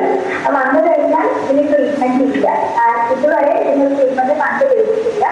ഇത്രയും അടിസ്ഥാനത്തിന് മറവ് ചെയ്യുന്ന സമയത്ത് ബോഡി ഡീൽ ചെയ്യുന്ന ആൾക്കാരെല്ലാം കുറെ കാര്യങ്ങൾ നമ്മൾ കോവിഡിന്റെ സമയത്ത് കാണുമ്പോൾ ഈ സമയത്തെ കാര്യങ്ങളെല്ലാം ഇപ്പൊ റീസെന്റ് ഒരു മാസത്തിന്റെ ഒരു കഴിഞ്ഞ മാസം മരണപ്പെട്ട കുട്ടിയും ഇതേപോലെ തന്നെയായിരുന്നു. അവരെപ്പോഴും ഈ പറഞ്ഞ അടുത്തുള്ള ചെറിയ ചെറിയ കാട് കുറച്ച് സ്ഥലത്താണ് അവിടെ പോയിട്ട് അമ്പഴങ്ങ തോന്നൊരു ഫ്രൂട്ട് ഉണ്ട്. അത് പകുതി അവിടെ വവാലി കഴിച്ചിട്ടുണ്ട്. ഇതിനാ ഫ്രൂട്ട്സ് കഴിക്കുന്ന എന്നാണ് പറയുന്നത്. അപ്പം മനുഷ്യരിൽ നിന്ന് മനുഷ്യരിലേക്ക് ഇത് പകരും. എങ്ങനെയാന്ന് വെച്ചാല് ഓൾറെഡി ഇപ്പൊ കാണിച്ചൊരു കുട്ടിയുടെ ഛർദിന്റെ ഭാഗങ്ങളോ അല്ലെങ്കിൽ അവരുടെ ബോഡിയിൽ നിന്ന് വരുന്ന എന്തെങ്കിലും ദ്രാവക രൂപത്തിലുള്ള സിറ്റുവേഷൻസിനായിട്ട് നമുക്ക് കോണ്ടാക്ട് വരുന്ന സമയത്ത് അത് മനുഷ്യരിൽ നിന്ന് മറ്റു മനുഷ്യരിലേക്ക് പകരാനുള്ള സാധ്യതയുണ്ട്. അതുകൊണ്ടാണ് എപ്പോഴും പറയാറുള്ളത്, ഈ പത്രത്തിലൊക്കെ നിങ്ങൾ കേട്ടിട്ടുണ്ടാവും, ഇപ്പൊ ബാധിച്ച ഒരാളുടെ ബോഡി മറവ് ചെയ്യുന്ന സമയത്ത് അവരിൽ ഒരിക്കലും നമ്മൾ ബാക്കി ഈ അന്ത്യകർമ്മങ്ങളൊന്നും ചെയ്യാൻ പാടില്ല, മുഖഫുള്ളായിട്ട് ചോദിക്കണം. ആ സമയത്ത് സിറ്റുവേഷൻസ് ഭയങ്കര ഹാർമ്ഫുൾ ആയിരിക്കും. അപ്പൊ അതുകൊണ്ട് നമ്മൾക്ക് വരാനുള്ള സാധ്യത വളരെയധികം കൂടുതലാണ്. അപ്പം അതുകൊണ്ടാണ് ഇത് നമുക്ക് ചെയ്യാൻ പറ്റുന്നത്. നേരത്തെ അത് ചോദിച്ചു, ഫ്രൂട്ട്സ് കടയിൽ കിട്ടുന്ന ഫ്രൂട്ട്സ് നമുക്ക് എത്രത്തോളം വവ്വാലി കടിച്ചതാണോ കഴിച്ചതല്ലേ എന്നുള്ളത് നമുക്ക് അറിയാൻ പറ്റും. അതൊരു ഫാക്ടർ. പക്ഷെ നമ്മൾ ചെയ്യുന്നത് എന്താണെന്ന് കിട്ടുന്ന ഫ്രൂട്ട്സ് അപ്പൊ തന്നെ വാങ്ങി കഴിക്കാണ്ട് കുറച്ച് നേരം വെള്ളത്തിൽ മണിക്കൂടി എങ്ങനെയെങ്കിലും വെള്ളത്തിൽ ഇട്ടിട്ട് അത് കുറച്ച് നേരം നന്നായി തുടച്ച് അങ്ങനെയൊക്കെ ആയിട്ട് മാത്രം നമ്മൾ കഴിക്കും. ഇതൊരു കാര്യമാണ്. ഒരു വലിയ കൊടയെ വെച്ചിട്ട് അതിന് ഒരു പഴത്തിൽ മാത്രമായിട്ട് വവ്വാലി കഴിച്ചിട്ടുണ്ടാവുക, ബാക്കി പഴം വവ്വാലി കഴിക്കാത്തതാണ്. നമുക്കറിയില്ല ഈ വവ്വാല് മലമൂത്ര വിസർജനം നടത്തിയത് ആ പഴത്തിലൂടെയാണ് അത് ഫുൾ വന്നിട്ടുണ്ടോ എന്നുള്ളത്. ഇപ്പോഴത്തെ ഒരു സാഹചര്യം വെച്ചിട്ട് ഈ പറയുന്ന ഫാൻസി വവ്വാലുകളുടെ ബ്രീഡിംഗ് സീസൺ എന്ന് പറയും. അതാണ് ഈ പറഞ്ഞ നമുക്ക് സെപ്റ്റംബർ എന്ന് പറഞ്ഞിട്ട് അറിയിക്കുന്നത് ഒരു ഇറങ്ങിയില്ല. അവർ ഈ ഒരു ഇന്റർവ്യൂ ചെയ്യുന്ന സമയത്താണ് അവർ കൂടുതലായിട്ട് ബ്രീഡ് ചെയ്യുന്ന സമയം. ഈ സമയത്ത് നിങ്ങൾ കോണ്ടാക്ട് ചെയ്യുമ്പോൾ കഴിയുന്നത്ര ബാക്കി വവ്വാലുകൾ പകുതി കഴിച്ചതായിട്ടുള്ള അങ്ങനത്തെ സാധനങ്ങളെല്ലാം കഴിവതും ഉപയോഗിക്കാൻ നമ്മൾ കടയിൽ നിന്ന് വാങ്ങുന്ന സാധനങ്ങളാണെങ്കിൽ നന്നായി കഴുകി അങ്ങനെ വൃത്തിയാക്കിയിട്ട് ഉപയോഗിക്കാനാണ് നോക്കേണ്ടത്. ഇതാണ് കുറച്ച് ഇനി സംശയങ്ങളായിട്ട് കൂടുതലായിട്ട് ഉണ്ടാവുക.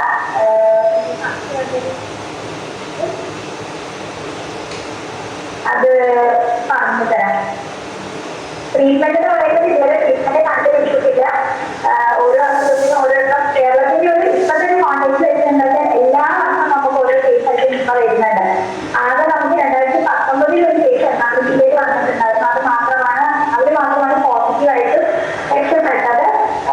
പക്ഷെ അത് അത്രത്തോളം സിവിയർ ആയിരുന്നില്ല. വേറെ സുഖിനെയാണ് വൈറസ് ഉണ്ടായത്. പക്ഷെ ബാക്കി എല്ലാ വർഷവും നമുക്ക് ഉണ്ടായ സമയത്തെല്ലാം നമുക്ക് ജീവൻ നഷ്ടപ്പെട്ടിട്ടുണ്ട്.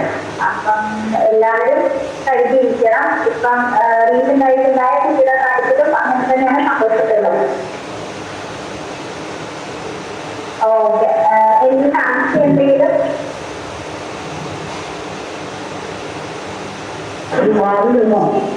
അവന്മാരെ ട്രീറ്റ്മെന്റ് ഇല്ലാന്ന് പറഞ്ഞു. അപ്പൊ ഇപ്പൊ നമ്മൾ ഹോസ്പിറ്റലിൽ ഇപ്പൊ നമ്മളെങ്ങനെയാ ഇപ്പൊ ഹോസ്പിറ്റലിൽ ചികിത്സിക്കുന്നത്? ഹലോ, കേട്ടിട്ടുണ്ട്, പറഞ്ഞോളൂ.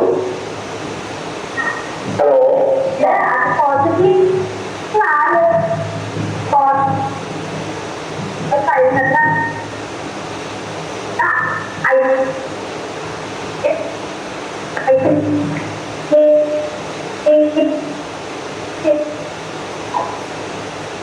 ഒരു കുടുംബത്തിൽ തന്നെ അച്ഛൻ അമ്മ കുട്ടികളുള്ള എല്ലാവരെയും സെപ്പറേറ്റ് റൂമിൽ അടച്ചിട്ട് നമ്മൾ ഐസൊലേറ്റ് ചെയ്ത് പിടിച്ചിട്ടുള്ളത്. അപ്പൊ നമ്മള് എത്രത്തോളം തീവ്രതയിലാണ് ഈ വൈറസ് നമ്മളെ ബോഡിയിൽ കയറിയിട്ടുള്ളത് എന്നതിനെ ഡിപെൻഡ് അകത്ത് കയറിയിട്ട് എത്ര ഇതിന്റെ ഇൻസുലേഷൻ ഈ വൈറസ് നമ്മളിലാണ് നമുക്ക് രോഗലക്ഷണങ്ങൾ വരുന്നത്. അങ്ങനെയാണ് നമ്മുടെ 21 ദിവസമാണ്. അപ്പൊ 21 ദിവസത്തിന്റെ ഉള്ളിലായിരിക്കണം നമുക്ക് രോഗലക്ഷണം. 21 ദിവസം എടുത്തായിരുന്നു നമ്മൾ രോഗലക്ഷണം വരുന്നത്. അപ്പൊ ഈ 21 ദിവസം വരെ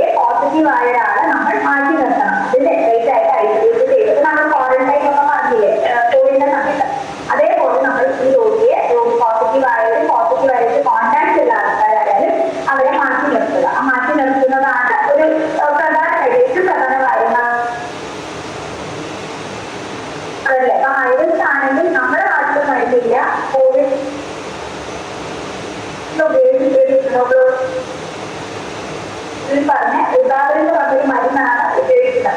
ഹൈറിസ്ക് ആവുന്ന സമയത്ത് അവർ 21 ദിവസം സർവേ ചെയ്യാൻ നമ്മൾ നോക്കി 21 ദിവസം വരെ സിംറ്റംസ് വന്നിട്ടുണ്ടോ. നേരത്തെ ഞാൻ പറഞ്ഞ കഥയിൽ തന്നെ ആ കുട്ടിയുടെ അച്ഛനും അമ്മയും പോസിറ്റീവ് ആയിരുന്നു. അച്ഛനും അമ്മയും പോസിറ്റീവ് ആയിരുന്നു. പക്ഷേ ഈ കുട്ടിയുടെ അത്രത്തോളം കോണ്ടാക്ട് വരാത്ത ആൾക്കാരുടെ ഹൈറിസ്ക് ഉള്ള വിഭാഗത്തിലാണെങ്കിൽ ഇവര് 21 ദിവസം ഇതൊക്കെ ഒരു സിംറ്റംസ്, അതായത് ഒരു പനിയാണെങ്കിൽ ഇതിന്റെ സിംറ്റംസ് പറയുന്നത് പനി, തലവേദന, പിന്നെ കോമ സ്റ്റേജിലോട്ടേക്കാണ് പെട്ടെന്ന് പോകുന്നത്. അപ്പം അങ്ങനത്തെ ഒരു രോഗലക്ഷണം വന്ന് മാത്രം അച്ഛനും അമ്മയ്ക്ക് ഇല്ലാതെ രണ്ടുപേരും സെപ്പറേറ്റ് ആണ്. കുട്ടിയുടെ അമ്മയുടെ അടുത്ത് ഞാൻ സംസാരിക്കുന്നത് അവർക്ക് ഓക്കെ ഞാനായിരുന്നു. അപ്പം ആ സമയത്ത് അതൊരു അവസ്ഥയായിരുന്നു, സംസാരിക്കാൻ പറ്റാത്തൊരു ബുദ്ധിമുട്ടായിരുന്നു. അപ്പം ഈ പറയുന്ന അത്രത്തോളം രോഗലക്ഷണം അമ്മയ്ക്ക് ഉണ്ടായില്ല. 21 ദിവസം വരെ അവരെ നോക്കിയിട്ടുണ്ടായിരുന്നു. 21 ദിവസത്തിന് ശേഷമാണ് അവർക്ക് സിംറ്റംസ് ഒന്നും ഇല്ലാണ്ട് നമ്മളിത്. അപ്പം ഈ 21 ദിവസത്തിന്റെ ആ സമയം ഫുൾ അവർ ഇൻഫെക്റ്റീവ് ആയിരുന്നു. അതായത് അവരേക്ക് നമ്മൾ കോണ്ടാക്ട് ചെയ്യാൻ പാടില്ല. അത് നോക്കാൻ പോകുന്ന ഡോക്ടർമാരായാലും നഴ്സുമാരിൽ ആരായാലും ചെയ്തിട്ട് വേണം നോക്കാൻ. ഇതാണ് ട്രീറ്റ്മെന്റ്. ഇല്ല ഇതുവരെ അതിനൊരു ഇൻഫെക്റ്റീവ് മരുന്ന് കണ്ടുപിടിച്ചിട്ടില്ല. പിന്നെ റിപ്പാബിൾ പറഞ്ഞൊരു മരുന്നുണ്ട്, ആ മരുന്നാണ് ഇപ്പോൾ കൊടുത്തുകൊണ്ടിരിക്കുന്നത്. Okay, thank you madam. Okay, thank you. ഡോക്ടറെ ഈ ഭാവിയിൽ മാത്രമേ മരുന്നുള്ളൂ, ഭാവിയിൽ മാത്രമേ അല്ല, വവ്വാലുകൾ അതിന്റെ കൂടെ തന്നെ നമ്മള് പന്നിയില്ലേ, പന്നി കൂടെ ഇരിക്കുന്ന സ്ഥലത്ത്, അതായത് നമ്മള് ഇന്ത്യയിൽ ഇതുവരെ പന്നിയിൽ നിന്ന് റിപ്പോർട്ട് ചെയ്തിട്ടില്ല. മലേഷ്യ, ബംഗ്ലാദേശ് എന്നുള്ള സ്ഥലങ്ങളിലും പിന്നെ വെസ്റ്റ് ബംഗാളിൽ ഒരു തവണ മാത്രം ഈ പറയുന്ന പന്നികളിൽ നിന്ന് ഈ അസുഖം പകരുന്നതായിട്ട് കണ്ടു. അതായത് നേരിട്ട് ഈ പറഞ്ഞ വവ്വാലുകളുടെ പന്നികൾ മനുഷ്യരായിട്ട് കോണ്ടാക്ട് വരുമ്പോഴാണ് അസുഖം വരുന്നത്. അപ്പൊ പറയുന്ന രണ്ട് വിഭാഗങ്ങൾ എന്ന് പറയുന്നത് ഒന്ന് പഴഞ്ചി വിഭാഗത്തിൽപ്പെട്ട വവ്വാലുകളും പിന്നെ നമ്മൾ ഫിഷ് എന്ന് പറയുന്ന അവരും കൂടിയാണ്, പന്നികളുമാണ് ഈ അസുഖം പരത്തുന്നത്. വേറെ ഇതുവരെ റിപ്പോർട്ട് ചെയ്തിട്ടില്ല.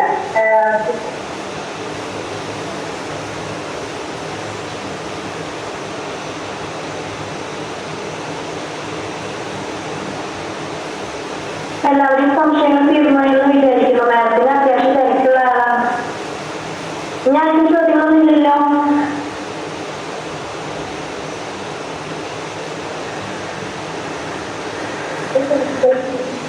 ഇവർക്കെല്ലാം മനോഹരമായി വ്യക്തമായി മറുപടി പറഞ്ഞ ഡോക്ടർ ശ്രുതി മാഡത്തിനെ ഒരുപാട് നന്ദി, നന്ദി അറിയിക്കുന്നു മാഡം. ആദ്യം പറയുന്നതിനായി ബിന്ദു രാധാകൃഷ്ണൻ മെമ്പർ, കൊടുങ്ങല്ലൂർ ഗ്രാമപഞ്ചായത്ത് മുൻ പ്രസിഡന്റ്, മാഡത്തെ ഏറ്റവും സ്നേഹത്തോടെ ഗൂഗിൾ മീറ്റ് ഓൺ സ്ക്രീനിലേക്ക് ഞാൻ ക്ഷണിക്കുന്നു. ബിന്ദു മാഡം ഉണ്ടോ? ഉണ്ട്. ഓക്കെ, കേൾക്കുന്നുണ്ടോ? മാഡം കേൾക്കാം. അപ്പൊ എന്തായാലും ആദ്യം തന്നെ വളരെയധികം സന്തോഷം. ദർശന ക്ലബിന്റെ 265ാം യോഗത്തിലേക്ക് എന്നെ ക്ഷണിച്ച എല്ലാവർക്കും ഒരിക്കൽ കൂടി ഞാൻ നന്ദി സന്തോഷം അറിയിക്കുകയാണ്.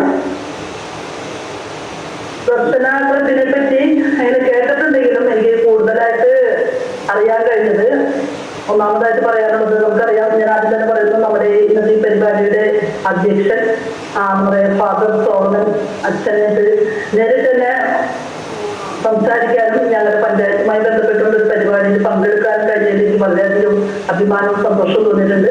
അതിലേറെ ഒരു കാര്യം പറയാനുള്ളത്, അന്നത്തെ ദിവസം എന്റെ 25ാമത് വെഡിങ് ആനിവേഴ്സറി കൂടിയായിരുന്നു. ആ പരിപാടി തന്നെ ഒരു നമ്മുടെ ഭിന്നശേഷി കലോത്സവം പഞ്ചായത്തിന്റെ ഒരു പരിപാടിയിലാണ് അന്ന് പങ്കെടുക്കാൻ കഴിഞ്ഞത്. അന്നത്തെ ആ ദിവസത്തെ ഒരു കേക്ക് മുറിക്കൽ ചടങ്ങ് പോലും ഞാൻ ഫാദറിനെ കൊണ്ട് ചെയ്യിപ്പിച്ച വ്യക്തിയാണ്. പക്ഷെ എനിക്ക് എന്നാലും ഇത്തരത്തിലൊരു ദർശന ക്ലബിന്റെ ഒരു ഗൂഗിൾ മീറ്റോ കാര്യങ്ങളോ നടക്കുന്നതൊന്നും എനിക്ക് അറിയില്ലായിരുന്നു. പക്ഷെ ഇവിടെ നമുക്കറിയാം, പ്രത്യേക പരിഗണന ലഭിക്കേണ്ട വ്യക്തികളെ ചേർത്ത് പിടിച്ചുകൊണ്ടാണ് ഈ ക്ലബ് മുന്നിലേക്ക് പോകുന്നതെന്ന് നമ്മൾ മനസ്സിലാക്കി. അതുപോലെ തന്നെ ഇവിടെ നമുക്ക് ഉദ്ഘാടനം ചെയ്ത നമ്മുടെ പ്രതീക്ഷ അച്ഛൻ, അതുപോലെ ഇവിടെ മുഖ്യാതിഥിയായിട്ട് നമ്മളോട് സംസാരിച്ച ഡോക്ടർ സുധി മാഡം, അപ്പോൾ അതുപോലെ ഈ ഗൂഗിൾ മീറ്റിൽ നിന്ന് പങ്കെടുത്തുകൊണ്ടിരിക്കുന്ന മറ്റെല്ലാ വ്യക്തിത്വങ്ങളും കൂടാതെ ഇവിടെ സ്വാഗതം പറഞ്ഞ എന്റെ പ്രിയപ്പെട്ട ബിന്ദു കെ. ബിന്ദു ആണ് എന്നോട് കഴിഞ്ഞ ആഴ്ചയിൽ ഒരു ദിവസം ചോദിച്ചത്, വിളിച്ചത് നമ്മൾ തിരക്കിലാണ്, ഇതിനൊരു സംഭവം ഉണ്ട്, ഞാൻ പേര് കൊടുത്തോട്ടെ. ഞാൻ പറഞ്ഞു ആയിക്കോട്ടെ, എന്തായാലും തലേ ദിവസം ഒന്ന് വിളിച്ചറിയിക്കണം എന്ന് പറഞ്ഞു. അങ്ങനെയാണ് ഇതിലേക്ക് വരാനുള്ളൊരു ഭാഗ്യം എനിക്ക് കിട്ടിയതെന്ന് ഞാൻ പറയുന്നത്. വളരെയധികം സന്തോഷമുണ്ട്. നമുക്കറിയാം ഇന്ന് സമൂഹത്തിൽ പല മേഖലകളിലും മാറി നിൽക്കേണ്ട ഒരു സാഹചര്യങ്ങളിലേക്ക് പോകുന്നവരായിട്ടാണ് പലരും ഇന്ന് പ്രത്യേക പരിഗണന ലഭിക്കേണ്ടവരെ കണ്ടുകൊണ്ടിരിക്കുന്നത്.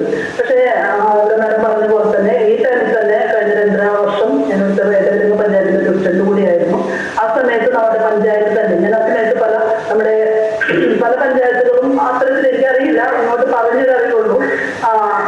നമ്മളിപ്പോ കേരളോത്സവമൊക്കെ നടത്തുന്ന പോലെ തന്നെ ഭിന്നശേഷി കലോത്സവം എന്ന് പറഞ്ഞുകൊണ്ട് ഞങ്ങളൊരു പ്രൊജക്ട് തന്നെ പഞ്ചായത്തിൽ ഉണ്ടാക്കുന്നുണ്ട്. അത് നമ്മൾ ലക്ഷ്യമിട്ടത് ഇതൊക്കെ തന്നെയാണ്. അവരുമായി ഒത്തൊരുമിച്ച് ഒരു ദിവസം നമുക്ക് അവരോടൊപ്പം കഴിഞ്ഞു കൂടണം. അവരുടെ കലാകായിക മത്സരങ്ങൾ ഒരു മത്സരം പോലെ നടത്തിക്കൊണ്ട് അവരെ പ്രോത്സാഹിപ്പിക്കുകയാണ് നമ്മൾ ലക്ഷ്യമിട്ടത്. അത്തരത്തിലുള്ള ഒരു ഭിന്നശേഷി കലോത്സവത്തിലാണ് ഫാദറുമായി, അതും ബിന്ദു തന്നെയാണ് അതിന് വഴിയൊരുക്കി തന്നത്. കാരണം എന്ന് വെച്ച് കഴിഞ്ഞാൽ ഇന്ന പരിപാടിക്ക് മുഖ്യ അതിഥിയായിട്ട് നമ്മൾ ഫാദറിനെ വിളിക്കാമെന്നും ഞങ്ങൾ അങ്ങോട്ട്, അതായത് ഭിന്നശേഷി കലോത്സവത്തിലെ എല്ലാ സംഘാടകരും ഇതിൽ തന്നെയാണ്. അപ്പൊ ഇവർക്കാണ് നമ്മൾ എല്ലാ ചോയ്സും കൊടുക്കുന്നത്. അതുകൊണ്ട് അതിൽ നിന്ന് കിട്ടിയതനുസരിച്ചാണ് ഫാദറുമായിട്ടൊന്ന് കൂടാൻ കഴിയും. അതിന് വളരെയധികം വീണ്ടും ഞാൻ സന്തോഷിക്കുകയാണ്. നമുക്കറിയാം ഞങ്ങളുടെ പഞ്ചായത്തിൽ തന്നെ ബിന്ദു കേക്ക്, അതുപോലെ ഫിസിക്സ് എന്നൊരു ഇത്തരത്തിലുള്ള ബാസ്കറ്റ് ബോളും അതില് പല മേഖലകളിലും കയറി. അതായത് ബിന്ദുവിനെ സംബന്ധിച്ച് ബിന്ദുവിന്റെ വാർഡിലെ കുട്ടിയാണ്. എനിക്കറിയാം ബിന്ദുവിന്റെ കുടുംബവുമായി പശ്ചാത്തല ജീവിത സൗകര്യങ്ങളും അവരുടെ അവസ്ഥകളും എല്ലാം എനിക്കറിയാം. പക്ഷെ ബിന്ദുവിനെ മനസ്സിലാക്കിയെടുത്തോളം ബിന്ദു ഒരു ബിസിനസ് ചെയ്യുന്ന വ്യക്തിയാണ്.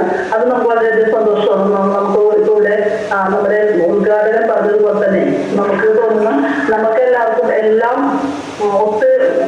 എല്ലാ കഴിവുകളും ദൈവം തന്നിട്ടുണ്ടെന്നുള്ള പുറകിലേക്ക് പോകുന്നതാണ് ഞാൻ മനസ്സിലാക്കുന്നത്. എന്നാൽ എന്തെങ്കിലും ഒരു കുറവുള്ളത് എനിക്ക് മറ്റു പല കഴിവുകളും തെളിയിക്കാൻ ഉള്ളൊരു വേദി തന്നെയാണ് നമ്മുടെ ദർശന പ്രബോധിച്ച് കൊടുത്തിരിക്കുന്നത്. അതിലധികം അഭിമാനവും നന്ദിയും ദൈവത്തിന്റെ നിന്ന് നമുക്ക് എല്ലാവർക്കും അറിയാൻ എന്താ പറയുക, എല്ലാ സൗഭാഗ്യങ്ങളും ഇതിന്റെ സംഘാടകർക്ക് നമുക്ക് കിട്ടട്ടെ എന്നാണ് ഞാൻ ആദ്യമായിട്ട് ആഗ്രഹിക്കുന്നത്. കാരണം ബിസിനെ സംബന്ധിച്ചിടത്തോളം ഇത് നല്ല രീതിയിൽ തീരമേഖലയുമായി ബന്ധപ്പെട്ട് നല്ല ബിസിനസ് നടത്തുന്നു. അതും ഞാൻ പ്രസിഡന്റ് ആയിട്ട് വരുമ്പോഴാണ് ഇവിടെ ഈ മാസ മീറ്റിങ്ങിലൊക്കെ ബിന്ദുവിന്റെ ചുക്കാൻ പിടിക്കുന്ന ഒരാളാണെന്ന് കൂടി അറിയാൻ കഴിഞ്ഞത്. അതിന് ശേഷമാണ് ഈ ബാസ്കറ്റുമായി ബന്ധപ്പെട്ട് ഉന്നത വിജയം കരസ്ഥമാക്കാൻ കഴിഞ്ഞതും ശുചിത്വ മേഖലയിലേക്ക് അറിയാൻ 10ാം വർഷമാണ് താമസിക്കുന്നത്. അപ്പൊ ഈ വ്യക്തികളൊക്കെ നമ്മൾ ആദരിക്കുകയും അവർക്ക് വേണ്ട എല്ലാ സപ്പോർട്ടും പഞ്ചായത്തിൽ തന്നെ നമ്മൾ 2 പ്രൊജക്റ്റാണ് അവർക്ക് വേണ്ടി വെച്ചിട്ടുള്ളത്. ഒന്ന് അവരുടെ സഹായ ഉപകരണങ്ങൾ ഏതൊക്കെ രീതിയിൽ അവർ ചേർത്ത് നിർത്താൻ കഴിയുമെന്നോ, പിന്നെ ഇവിടെ ഈ മീറ്റിംഗിൽ പങ്കെടുക്കൊണ്ടിരുന്ന എല്ലാവർക്കും അറിയാൻ കഴിയും സർക്കാരിന്റെ ഫണ്ടുകൾ ഉപയോഗിച്ച് എത്തരത്തിൽ നമുക്ക് എന്തെല്ലാം ചെയ്യാൻ പറ്റും അതിന്റെ മാനദണ്ഡങ്ങൾ അനുസരിച്ച് മാത്രമേ മുന്നോട്ട് പോകുന്നു. പക്ഷെ ദർശന ക്ലബ്ബ് ഇതുപോലെ മറ്റുള്ളവരെ അതുപോലെ ഇപ്പൊ നമ്മള് എല്ലാവിധ ബാസ്കറ്റ്ബോൾ മാത്രമല്ല കലാകായികം എല്ലാ മത്സരങ്ങളിലും അതുപോലെ താഴെ തട്ടില് നിൽക്കുന്ന എല്ലാവരെയും ചേർത്ത് അവര് ഉയരത്തിലേക്ക് വളർത്തി കൊണ്ടുവരാനായിട്ട് ദർശന ക്ലബ്ബ് വളരെ നല്ല രീതിയിൽ പ്രവർത്തിക്കുന്നു. എനിക്കിപ്പോ ഒരു 8 മണിക്കൂറോളം ഞാൻ ഇതിൽ കേട്ടിരുന്നോട് മനസ്സിലാക്കിയതാണ്. നേരിട്ട് ആരും എന്നോടൊന്നും പറഞ്ഞു തന്നിട്ടില്ല.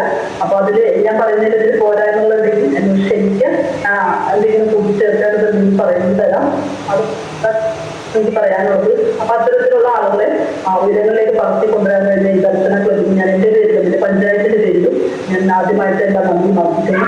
അപ്പോൾ തുടർന്ന് ഈ സമൂഹത്തിൽ ഇത്തരത്തിലുള്ളവരെ ചേർത്ത് നിർത്തിക്കൊണ്ട് അവരുടെ ഇഷ്ടത്തിനനുസരിച്ച് അവരെ ഏത് രീതിയിൽ നമുക്ക് ഉയർത്തിക്കൊണ്ടുവരാൻ പറ്റുമോ അത്തരത്തിലുള്ള നിങ്ങൾ ഉയർത്തുന്നതോടൊപ്പം തന്നെ നിങ്ങളോടൊപ്പം തന്നെ ഞങ്ങളും പഞ്ചായത്ത് ഭരണസമിതിയും കൂടാതെ വ്യക്തി എന്ന നിലക്ക് വ്യക്തിപരമായിട്ട് ഞാൻ നിങ്ങളോടൊപ്പം ഉണ്ടാവുമെന്ന് മാത്രം അറിയിച്ചുകൊണ്ട് ദർശന ക്ലബ്ബിന്റെ സംഘാടകർക്കും പ്രത്യേകിച്ച് ഫാദർ സോളമൻ അച്ഛനും അതുപോലെ മറ്റു സംഘാടക പ്രവർത്തകർക്കും എല്ലാവർക്കും നിങ്ങളുടെ വാക്കിൽ എല്ലാവരുടെ ആശംസകളും നന്ദി അറിയിച്ചുകൊണ്ട് എന്റെ വാക്കുന്നു.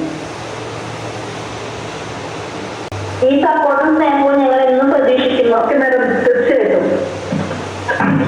Thank you madam. Thank you.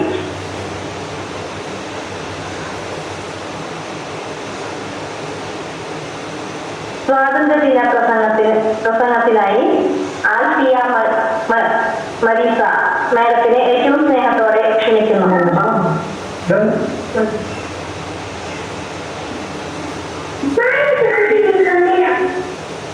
I'm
ആൽഫ്യമോൾക്ക് ഒരുപാട് നന്ദി. നന്നായി ചെയ്തു കേട്ടോ.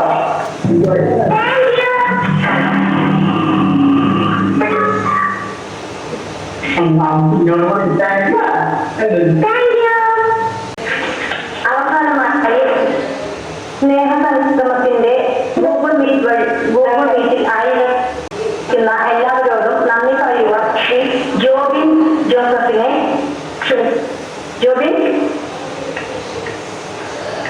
അപ്പോ നമ്മള് വളരെ നല്ല രീതിയിൽ 165ാമത് സ്നേഹസംഗമം ഇന്നിവിടെ സംഘടിപ്പിച്ചു.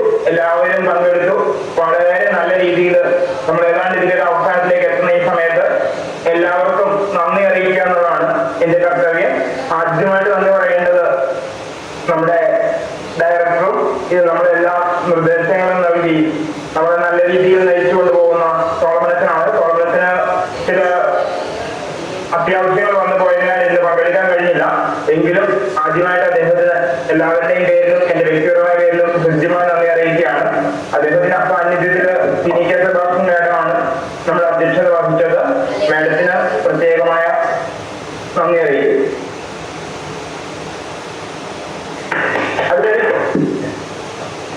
അടുത്തായിട്ട് നന്ദി അറിയിക്കേണ്ടത് ഈ സ്നേഹസംഘം ഉദ്ഘാടനം ചെയ്ത പ്രതീക്ഷത്തിനാണ്. പ്രതീക്ഷത്തിന് വളരെയേറെ തിരക്കുകളുണ്ട്, രൂപതയുടെ പരിപാടി ഉണ്ടെന്നൊക്കെ പറഞ്ഞിരുന്നെങ്കിലും നമ്മുടെ ക്ഷണം സ്വീകരിച്ച് ഈ ഗൂഗിൾ മീറ്റിൽ പങ്കെടുക്കുകയും വളരെ നല്ല മോട്ടിവേഷനായ രീതിയിൽ കാര്യങ്ങളൊക്കെ പറഞ്ഞു തന്ന് നല്ല രീതിയിൽ പോകണമെന്നൊക്കെ പറഞ്ഞ് നമ്മളെ മോട്ടിവേറ്റ് ചെയ്യുകയും ചെയ്തു. നമ്മളോട് സഹകരിച്ച പ്രിയപ്പെട്ട പ്രതീക്ഷത്തിന് എല്ലാവരുടെയും പേരിൽ എന്റെ പേരിൽ കൃത്യമായി നന്ദി അറിയിക്കുന്നു. അടുത്തായിട്ട് നന്ദി അറിയിക്കാനുള്ളത് അമല ഹോസ്പിറ്റലിൽ നിന്ന് വന്ന ശ്രുതി CM മേഡത്തിനാണ്. മേഡം നിപ്പ കാലഘട്ടത്തിലൊക്കെ വളരെ നല്ല രീതിയിൽ വർക്ക് ചെയ്യുകയും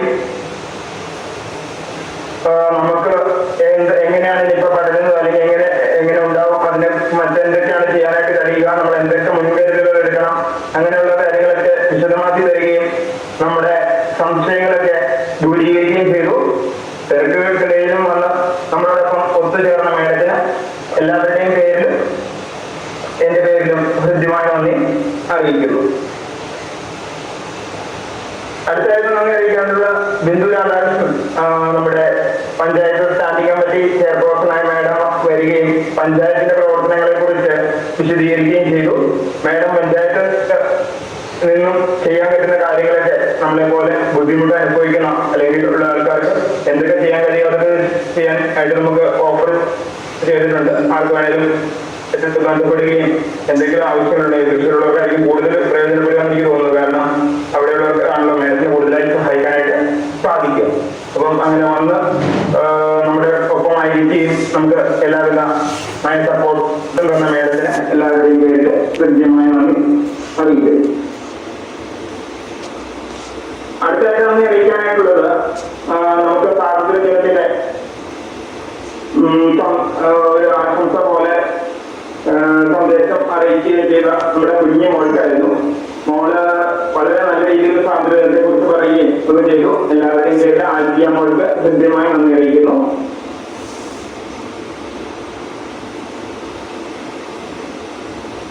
പിന്നെ നമ്മുടെ ഈ പ്രോഗ്രാം ഈ നന്ദി അറിയിക്കാനുള്ള നമ്മുടെ സുഹൃത്തും എപ്പോഴും നമ്മുടെ ടീമയാണ് ഈ പ്രോഗ്രാമില് നല്ല രീതിയിൽ ആങ്കറിംഗ് നടത്തുകയും നമുക്കിപ്പോ ഒരു മോട്ടിവേഷൻ ആകുന്ന രീതിയിൽ എല്ലാവരും ഇങ്ങനെയൊക്കെ മുന്നോട്ട് വരണം, ഇങ്ങനെയൊക്കെ ചെയ്യാനുള്ള രീതിയിൽ വളരെ നല്ല രീതിയിൽ ഈ പ്രോഗ്രാം ആങ്കർ ചെയ്ത് തുടക്കം മുതൽ അവസാനം വരെ നമ്മോടൊപ്പം ഉണ്ടായിരുന്നു. എല്ലാവരുടെയും പേരിൽ എന്റെ വ്യക്തിപരമായ പേരിൽ കൃത്യമായി നന്ദി അറിയിക്കുന്നു. പിന്നെ ഈ പരിപാടിയില് പ്രാർത്ഥനാഗാനം ആരംഭിച്ച സ്ഥലത്തും നമുക്ക് പ്രത്യേകമായ നന്ദി അറിയിക്കുന്നു. പിന്നെ ഈ പ്രോഗ്രാമിലേക്ക് എന്നെ ക്ഷണിക്കുകയും ഈ പ്രോഗ്രാമിൽ പങ്കെടുക്കാനും ഫുൾ ടൈം പങ്കെടുക്കാനും ഇത് നന്ദി പറയാനുള്ള അവസരം ഉണ്ടാക്കി തന്ന ഈ ഗ്രൂപ്പിലെ എല്ലാവരോടും കൃത്യമായി നന്ദി അറിയിക്കുന്നു. ഇനി ആരെങ്കിലും വിട്ടുപോയിട്ടുണ്ടെങ്കിൽ അവർക്കും നന്ദി അറിയിച്ചുകൊണ്ട് ഞാൻ എന്റെ വാക്കുകളിൽ നിന്നു നന്ദി അറിയിക്കാം. എല്ലാവരോടും നന്ദി പറഞ്ഞ ജോബിൻ ജോസഫിന് ഹൃദയം നിറഞ്ഞ നന്ദി അറിയിക്കുന്നു. ജോസേട്ടാ, ഇനി യോഗം തിരിച്ചുവിടല്ലേ? 165ാമത്തെ സ്നേഹസംഗമം തിരിച്ചുവിടുന്നു. Thank you. Okay, thank U.